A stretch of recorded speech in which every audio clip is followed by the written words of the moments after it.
What will you create will make the world awesome? Nothing if you keep sitting there. That's why I'm talking to you today. This is your time. This is my time. It's our time. We can make every day better for each other. If we're all on the same team, let's start acting like it. We got work to do. We can cry about it, or we can dance about it. We were made to be awesome.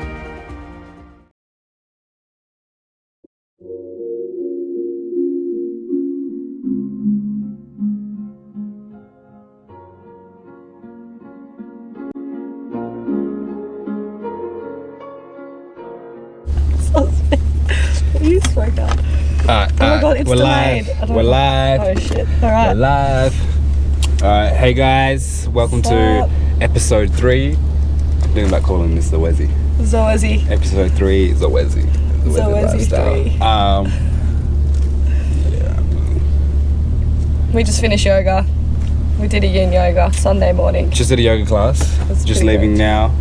It's a bit rainy, but yeah. So this is Abby. Hey. I've known Abby for quite some time now. I think it's like 15 years. I'm talking shit. Probably like 5 years or something. About that, I would say. Yeah, 5 years. More, because I lived in London for 5 years. Yeah, I met you before that. Yeah. No, I didn't. No? No, I didn't. I met you when you came back. Oh, so just on one of my visits back. Anyway. Yeah. Anyway, so yeah, Abby's a PT. She's been doing PT for how long? 5 years. Started in London. You started in London? I became a PT in London, yeah. I was working here. No, so I was working at Fitness First. Yeah. As a receptionist. Here. Yeah. And were you going gym and stuff? Pardon? Were you going gym? Yep. Oh, I started going gym probably like a year before that, and then I got into working there, and then it was on from there. And that's how you found, like, you wanted to do PT? Yeah. Because I had a PT, and then I was like, hey, this is really cool. I want to do this. So that's how it happened. Fucking lazy ass people. Yeah. Yeah, I'm joking. So why'd you go to London? So I was born there, and I went back for the first time ever when I was, I think, 13 years old. Yeah. And I was like, I really like it here. It felt like home. Yeah. And then went back again when I was about 16, and then said I'm going to be there the year of the 2012 Olympics. And so it happened. And you were there. Did you go to the Olympics? I didn't. I was in Europe at the time, but I was still there. Still there. Alright, and then so you came to Perth, and then what happened then? Came to Perth? Yeah, when you came back from London. Oh, okay. So. No. So wait, you became a PT in London. In London, yes. So I started. And then, I went from Fitness First Australia to Fitness First London. Yeah. Started at reception, then reception led to membership sales, and then luckily Fitness First over in London actually put you through the PT course. Yeah. So whilst you're working for the company you're studying, and then they guarantee you a PT job after you finished. So it was 2 years of study in London through Fitness First, and then became a PT in end of 2014. And Hello rain, sorry peeps. Did you have any issues like starting? I guess like finding your own clients and stuff? I was quite fortunate because my face was already well known in the gym because I had been there for a few years. Yeah. It kind of rolled out easily enough for me from membership into PT, because the people that I was signing up were then obviously knew me, they had a face that they kind of knew and felt comfortable with, so then they just started training with me. And I was quite fortunate again because the gym that I was at didn't really have many female PTs. So there's always a high demand for females to wanting to train. The chicks wanted to train with chicks and stuff. Yeah, more so, yes. And then what do you reckon you've learned from that? The main thing is just put yourself in the deep end. Yeah. I find that we always kind of wait until we're ready. Perfect moment. And then we end up pushing the start date back. Yeah. I think one thing that got me out of my comfort zone the most was one day, probably one of my first 2 or 3 days as a PT, someone didn't show up to teach the class that was supposed to be upstairs. Yeah. And they were like, Abby, can you just go do it? And I was like, okay. Yeah, like I've never taught a class, but whatever. I just did my thing, did my style that I was comfortable with, and people could see that and they just loved it. So I actually got a few clients out of that first class. So I learned, like, just do it. Just throw yourself in the deep end. And then how did ZOEZI come about? So you've always had the brand ZOEZI, but you haven't actually worked under ZOEZI Yes, yet. that's correct. So I had a client who became quite close to me at the time, and she was into design and logos and all of that, but she was also very health and fitness conscious, obviously training with me. Yeah. And she did a lot of work in Tanzania. Tanzania, yeah. And she actually wanted me, because she had good relationships with people out there, she actually wanted me to go out there with her and do some work there. It didn't end up happening, but that's fine. And then we were talking, she was like, you need the logo, like you need to build your brand, build your business, because like this looks like it's going to be doing really well for you. So then we kind of just sat down and spoke about, she asked things to me that mean a lot to me, like what type of things I implement into my training with my clients, and what I'm about. And then together we kind of thought of words, and I didn't really want a generic like Abby Coleman PT or PT in the name. So ZOEZI means exercise in Swahili. And not that I'm Swahili people, but Swahili people tend to be more about the earth. They're a little bit more organic, they're more inward and in touch. So that kind of resonates with me quite a lot. So tell us about how the logo, you can like spell the name kind of thing. Okay, which so I find pretty cool. Yeah, so this is obviously ZOEZI lifestyle. The plus and minus here means balance. So balance between exercise, between what you fun things that you enjoy, between, you know, I guess self-discipline and just letting loose a bit. But I do have a box logo which has, it kind of looks like an hourglass, I find, but it actually spells ZOEZI. If you follow the lines, it can spell ZOEZI. It's not obviously all letters correct, it's a bit backwards and a bit like on angles, but it's pretty cool, kind of something that I and I guess people close to me know. But that's like a little fun thing. And then at the time, were you always like, alright, this is my brand, and then eventually I'm going to be self-employed and then have my own business? Or were you like, it's just my brand, but I'm still just going to PT under the gym? Blah, blah, blah. So obviously PTing for Fitness First, you're technically a Fitness First employee or subcontractor. So I was repping Fitness First then. I guess I never really had a vision back then. I was like 23. I was traveling, running PT and just doing whatever. I never really had a vision as to how far I wanted to take it, or to actually have like a brand and a company that could then expand. It all kind of has just happened since being back from London, and I've actually focused a little bit more and thought I want to create something out of this and people to be a part of, kind of like a community type thing, you know? So slowly just going through the paces. So what happened once you left London? Why did you leave London firstly? So I left London for a couple of reasons. London, for people who haven't been or haven't spent a long amount of time there, it's very easy to get caught up there. And I can definitely say that I got caught up a bit. Kind of lost touch a little bit of what direction I wanted to go down, and not who I am, but what I'm doing with my life. It's so much fun and I absolutely love it, but it was just a time and a place to come back. I did go back, so I had a period of time where I came back and then went back because I was unsure where I wanted to be. I was torn between the two for quite some time, and I guess I still, not torn, but still have a desire to go back there. So then when you left London to come back to Perth the first time, how did you go about getting back in touch with yourself, kind of thing? I did a load of yoga, a load of meditation, a load of just being with myself. I kind of secluded myself from going out. Probably took me about 6 months really to get back in touch. I write in a diary a lot, so I find diary writing is something that helps me and really anyone express their true feelings and emotions. It's great to talk to people, but I find that when you talk to people, your conversation can be swayed one way because you may not feel 100% comfortable or vulnerable enough to say exactly how you feel to that person, or that person may give you an opinion or a thought that they believe may help you, but then it may deter you from what you want to say. The good thing about writing in a diary is that there's no one talking back.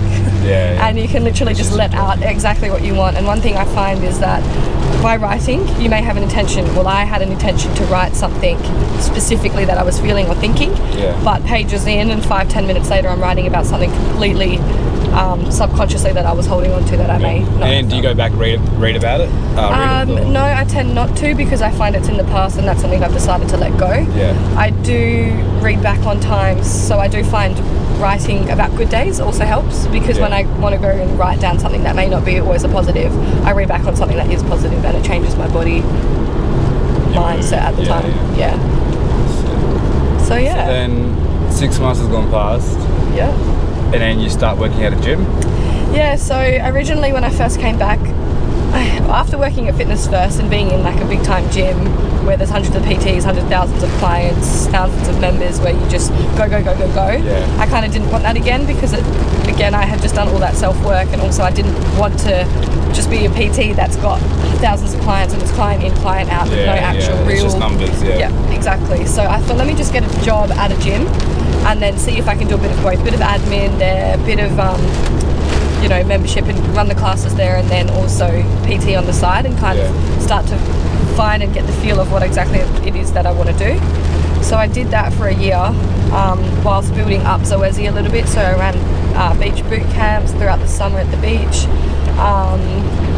and then it's kind of just blossomed from there.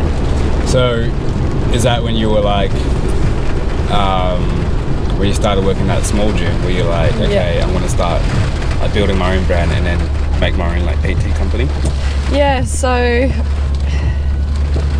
eventually, yes. I guess like working for ZOEZI, ZOEZI is my brand, but I see ZOEZI as a company.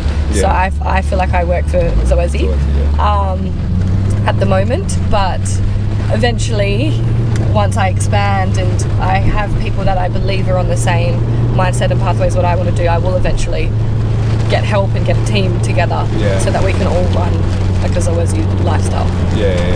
At some point. Like a movement kind of thing. Like a movement, exactly. And it's more about not just, I don't believe health and fitness is just about the way you look and how far you can run or how much you can lift. It's about your mind, body and soul connection. So being able to understand why we have certain habits and behaviours, and why we may want to lose weight and then do it for a little while and put the weight back on, or how like how we get ourselves into positions or circumstances and what that relates to. Do you know what I mean? It's about your connection with yourself as well as being fit. So how do you run ZOEZI now? So you've got you have a gym that you pay rent at and then train your clients at? Yes. So at the moment, sorry. But you've also got the online clients as well. Yes. Yeah. So I've got two ways of doing it. So I have online, which is via an app where everything is loaded and bespoke to you. So you say, Abby, I want to train with you, but I can't come see you face to face because it's too far away. So how can you help me out? And I say, okay, cool. Let's go through a consultation, go over everything you want and need, what you have access to, the gym that you're local at, what equipment it has, and then based on that, what exercise experience you've had, injuries, etc. I put together a workout, like a weekly schedule for you. And do you just talk about exercising and stuff, or you talk about like a bit of lifestyle? So I go through lifestyle as well. So throughout the consultation, like we talk about stresses, anxieties, things that trigger you, and then during our time together, we are working through the workouts, but we're also making sure that your mindset is right.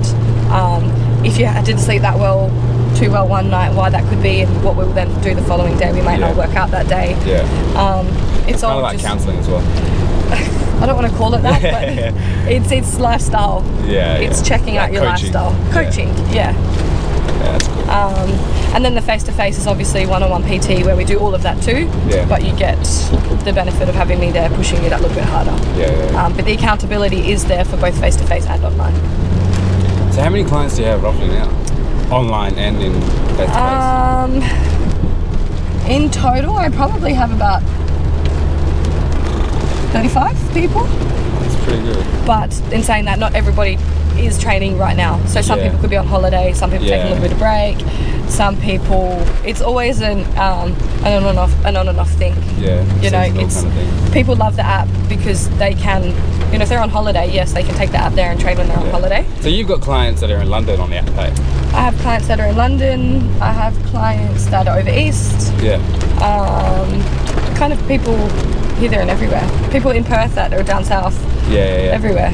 that's the beauty of it. Like, obviously, being a coach or a PT is, I actually naturally want to help people. I always try and help people. Yeah. So being online doesn't restrict the ability to only have people in Perth. Yeah. I can then broaden it and help people face to face anywhere, online anywhere in the world. Yeah. So then, well, given that you have 35 clients, you need some sort of like structure and routine and organisation. So how do you go about that? So I have a whiteboard. In my bedroom. It's not on my wall, but it's there. Every Sunday evening or Monday morning, I write down everything I got to get done that week, and I put next to it what day that I need to get it done. So Fridays is my client check-in day, so I pretty much prep all my clients in time for their check-in. They have a client check-in sheet that they fill out. They have their photos, their measurements that they send, and we go over how their week went. And then on that client check-in sheet is a plan for the following week. So what do they want to work on for the following week? So we can make sure we're always working on the things that need to be progressive. That could progress on. So I try and get all of that done on a Friday, so that clients are then prepped for the next week. I understand that not everyone can do it on the Friday, so here or there I may have the odd client that does it another time. But my whiteboard is 100% the thing that keeps me in check and organised, with the to-do list, really, what I need to get done.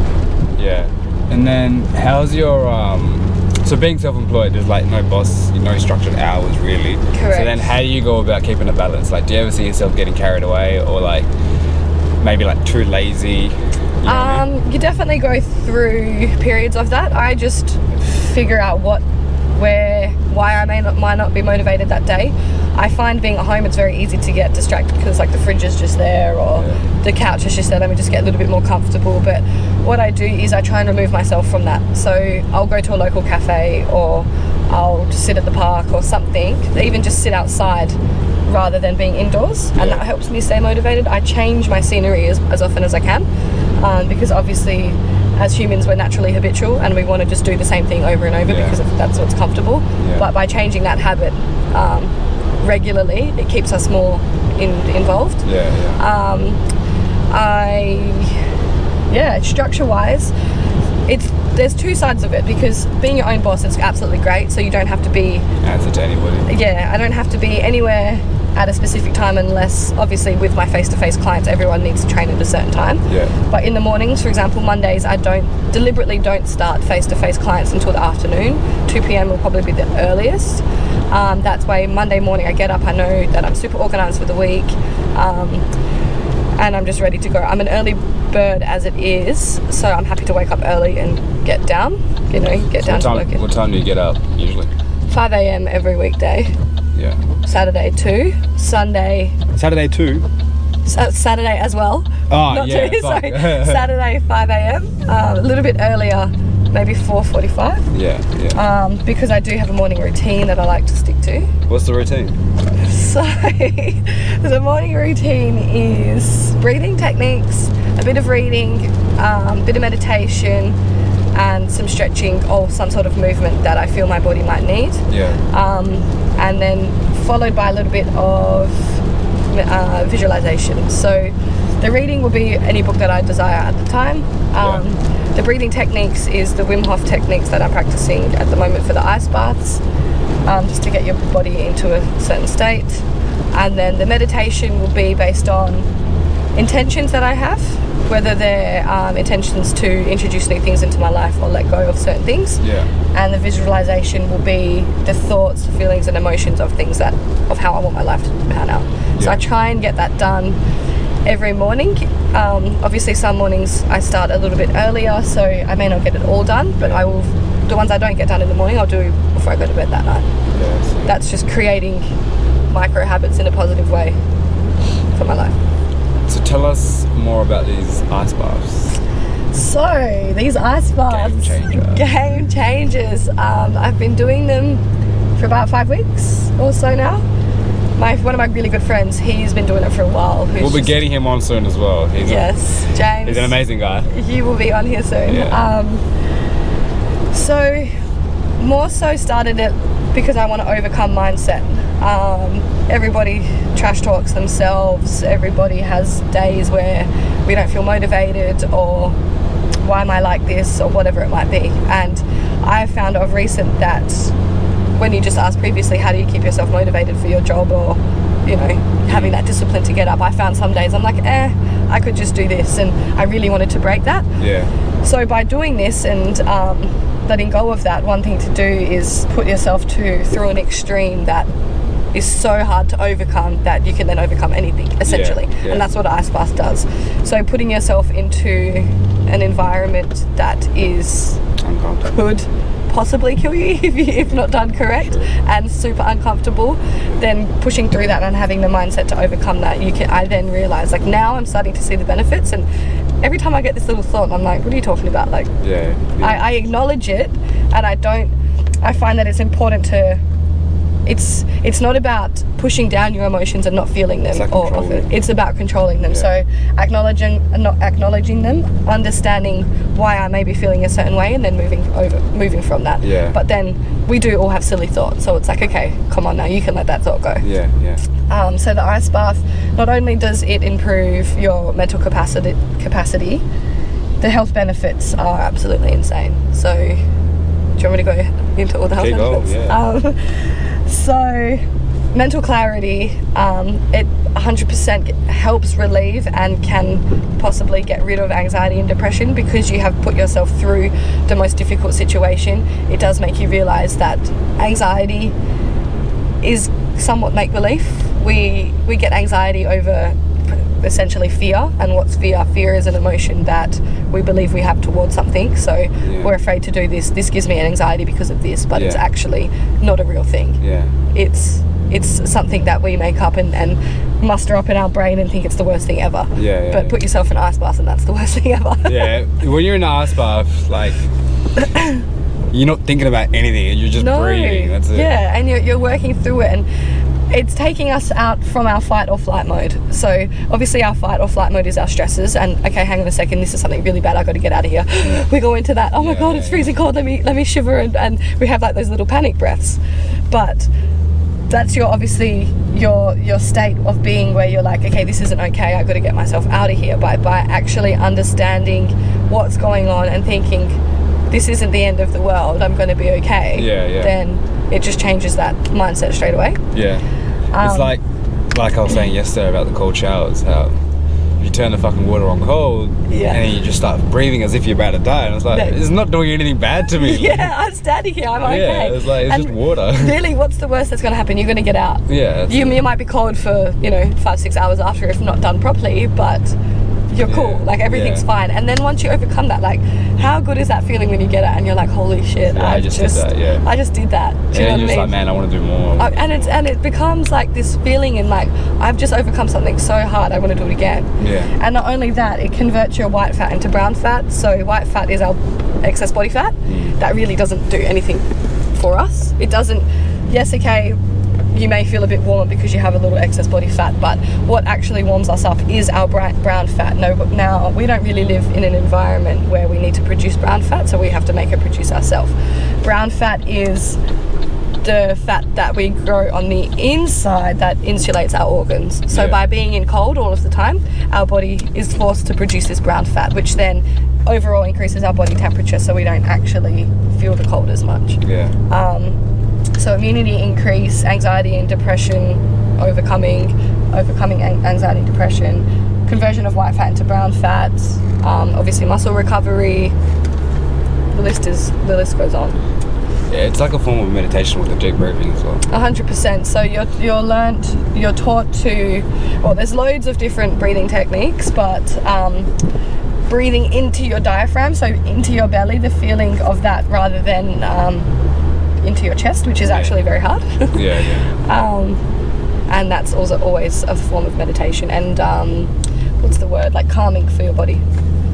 So being able to focus on your breathing whilst you're in that extreme cold is just so good.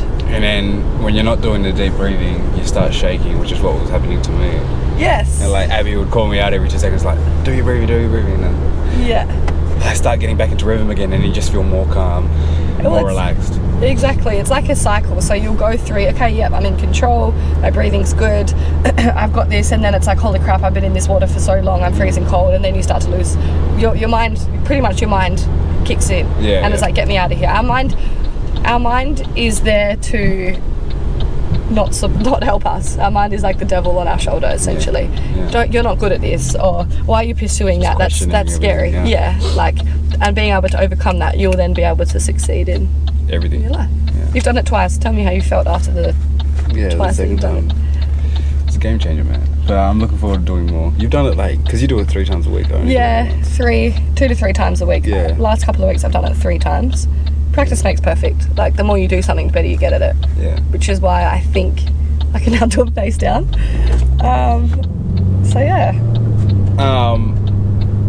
So now that you've got your brand set up, the business set up, the merch, the ZOEZI. What's next? So the plan is to expand online a lot. Personally, my goal in life is to be freedom of time. Yes, to be freedom of money, but to me time is more important. Expanding to be able to help more people around the world, and giving myself that freedom of time, which will allow me to be anywhere in the world. As most people know, I'm a traveller. I love to travel. So I'd love to be able to travel and be anywhere in the world while still helping my clients. So the aim is to build up online, obviously to have the merch out. With the merch, I really would like to, really will be going down the avenue of eco-friendly. So whether I make the goods out of recycled plastic or hemp or bamboo, whatever it might be, as long as I'm making a conscious effort to help the environment at the same time, I will. And then, I forgot what I was going to say. But, I forgot. This paper right there. I don't know. Ice bars, future inspirations, daily routine. Nah, I was going to say something else. I forgot. Anyways, so... I forgot. So, who wants to be a part of ZOEZI? I had a good fucking question there.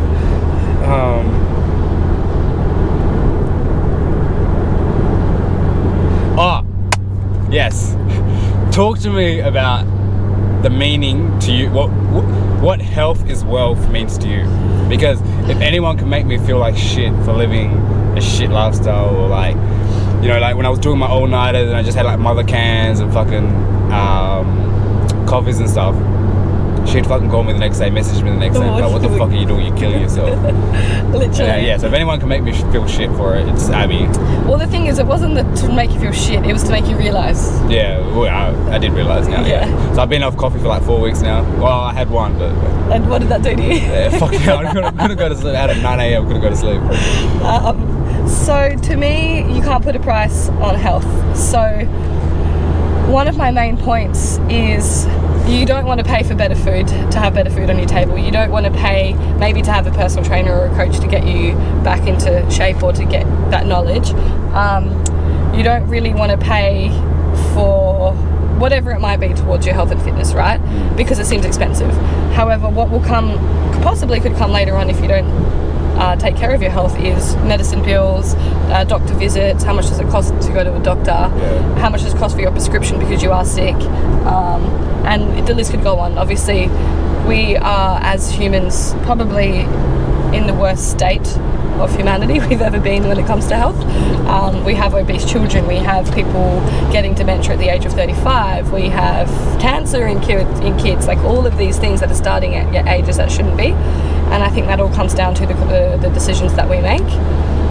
So absolutely, health is wealth. Without health, what's the point of looking good in these clothes that you spend all your money on? Do you know what I mean? Or these accessories that we have, or just these materialistic things. So I think putting just like working hard and stuff, if you're not like concentrating on your health as well at the same time. It's kind of like you're working so hard, but was for what? To have money in the bank, but that money in the bank's not going to do anything when you're ill. It might not last that long because you might not be healthy anymore. Yeah, blah, blah. And that's the thing. Like having a mentality about work and wanting to work hard and do all these things is great, but we live in our bodies. Our bodies are our home. Like why neglect that? Like if you can't live comfortably in your home, in your body, then what is life? Do you know what I mean? Without health. And I'm not going to sit here and say that I'm 100% healthy. Like I have injuries in my body, and that's purely because I didn't take care of it. I was like, I'm going to go hard in the gym. I'm going to see how much I can lift. I'm going to see how many burpees I can do in a minute. Like all this crazy stuff, which is cool to have that mentality, but really, what was I doing to myself? Do you know what I mean? And now I'm going through all this rehab stuff. I do yoga. I've spent loads of time going to the physio purely because I wasn't smart in my decisions. So now the decisions I make are based around what is best for my body. I make a conscious effort. This food that I'm about to eat, is this going to serve me, or am I fueling illness, or am I fueling health? Essentially is my thought process. So health is wealth. And I can't, like I go shopping at a organic food market on the weekends, and I bought my dad a couple of weeks ago, and he was like, that's crazy. Why would you spend that much money on something? I'm like, well, because I'd rather spend money on good food on my table than trash. Yeah, okay, go out and drink, that's cool, but what you do the coming days up to that and after that is super important. It's like in Bali, how you're the only one like looking after yourself. All of us were just like drinking. Yeah, that's the thing. Like, it's just about making the right choices, and we all know. Everybody has a conscience. Everybody knows whether a decision is good, whether it's what food you drink, whether how many times you go out on the weekend, whether it's not doing your morning routine, whether it's I could be doing something better with my time right now, but I'm scrolling on Instagram and fueling an ego that isn't serving me a purpose. It comes from so many different places. Health is not just physical. It's like mental health as well. Mental, physical, emotional. Being in touch with who you are. That's my belief. It's a good belief to have. Is there anything else you want to add? No. I think we've covered quite a lot. Yeah, you speak really fast. Do I? I don't know. Do you know what? I know I do, and that's something I need to become conscious of. Sorry, peeps, if I just like rambled that on way too quick. We can slow it down if you want. That's what happens when you're passionate about something. Yeah, you just like speak freely. So this podcast is kind of like, as I said before, off the podcast, but so this podcast is kind of like a platform for you to share what you do, and how you came about to what you do, your mindset, etc., which will, I guess, give your platform to share your business, and also have other people listen in and, I guess, motivate their ideas, or motivate them, or inspire them with new ideas, and essentially I'm doing this so people could, like, because I found that a lot of people live this like a lifestyle and have a certain mindset but don't share it with everybody else. Absolutely. So then people think that, this person like this, but really the complete opposite to what that is. But then if they were to share their ideas or their mindset, and then the other person was to do the same as well, and just be like free, and then I guess like you could all build on that and just have like this community of like friends, just people that are like-minded, motivated to succeed, and I guess always have good intentions for other people as well. Absolutely. So that's where I'm at now, and I guess you can relate as well in terms of who you surround yourself with, and sharing your ideas with like-minded people. Yeah, and that's absolutely something that I think is so important. Like, we grow, and there's people in our lives that grow with us, people in our lives that don't, which is absolutely fine. But it's just about, I think, if you're thinking about something you want to do, or you're not sure whether to take the plunge, and change jobs or travel or whatever it might be to get out of your comfort zone, to go and do it. But having the right people around you to help you with those decisions is also just super important. You know what I mean? Like, surrounding yourself, or hanging out in areas, as in not physically hanging out, like Facebook groups, for example. Like, the Facebook groups that you may be a part of, are they there to serve you, or are they there to deter you from where you want to go? So if you want to have inspiration from someone or from people around that are doing things that you might want to do, then do that too. Find those Facebook groups or do those things, or, you know. The product on your surroundings. Exactly right. So, yeah, I think just dig deep. And also deep. with, I think we were talking about it yesterday, how once you start thinking a certain way and start working towards something, like all these opportunities start to appear. Absolutely. What you think about, you bring about, right? Law of attraction. Law of attraction, 100%. If what you're wanting to do is in alignment with your true self, and you are taking those steps towards that, the universe will help you out 100%. Yeah. And I was talking to you about that yesterday. I was talking about the clients. Yeah. I was just thinking to myself, you know, I could do with picking up my business just a little bit. That would be nice. Thank you, universe. I call it my car chats. I just talk out loud in the car. Speak out loud to yourself. Yeah. Well, I'm speaking out loud to the universe and to whoever's listening and supporting me. And then, literally within like 2 minutes, my phone went ding. I was like, oh, cool, got a message. And it happened to be an ex-client saying, hey, Abby, I want to train again. Yeah. I was like, you know what, that's sick. Manifestation, like within minutes, is pretty cool. And that's why you do your visualizations in the morning as well, hey, for the same reason. Exactly right. So I visualize where, at the moment, I'm visualizing probably the next year to year and a half, because that's very tangible right now. And as I'm visualizing it, I'm visualizing who is around me, the emotions and feelings that I have whilst living that life, and receiving, I guess, the things that I would like to receive in life and do. Yeah. And who else that's impacting on my life as well, because obviously positivity attracts positivity. So someone around, oh my god, peach people is, wow. Oh no, ice cream truck. So yeah, what you think about, you bring about. Positivity attracts positivity. It's like a ripple effect. Yeah. You know, like we talk and hang out a lot, so things that I implement have been a positive impact on you and vice versa. Do you know what I mean? So yeah, 100%. It's your aura, it's your being. That's good, man. Like, I found it good with this podcast, or even the page, for example, man. Like, I've had people reach out to me that I would never have spoken to, you know what I mean? And like, yeah, exactly. They've just been like following me on Instagram or whatever, and then just like, you just ignore each other kind of thing, just like photos whenever they post, blah blah blah. But then it's different when they reach out to you. You're like, fuck, like I had no idea. Like, I'm actually, you know? And then it's like, fuck, I need to we need to meet more, we need to talk more, kind of thing. And then like new friendships start forming, and they're like the kind of friendships you want to stick around. Because it's like-minded people, right? Yeah. So you've got people around you that want to be around you because they fuck with your vibe. Yeah, 100%. But yeah, that's the, I guess that is the beauty of things like this and Instagram. Getting out of your comfort zone. Right? Yeah. Because you have no idea the people that you are helping. It's beautiful. It's a beautiful thing. Life is a beautiful thing. Amen. Oh, it was the ice cream shop. Alright, anything else you want to add? I'm pretty happy with that. Be true to who you are. Follow your heart. Do what your heart desires. And buy ZOEZI merch. Be impeccable with your word. Thoughts and words become reality at some point in your life. So it's not just about being positive. It's about being smart with your words. Yeah. Towards yourself and towards other people. How you speak about yourself. How you speak about yourself. Start with how you speak about yourself, and when you start to speak better and truly love yourself, that will pour out onto other people. And yeah, follow your heart. Take the plunge. If you're thinking about doing something and you're not sure, just do it. Everything will work out in the end. Money will come back around. Your family will support you.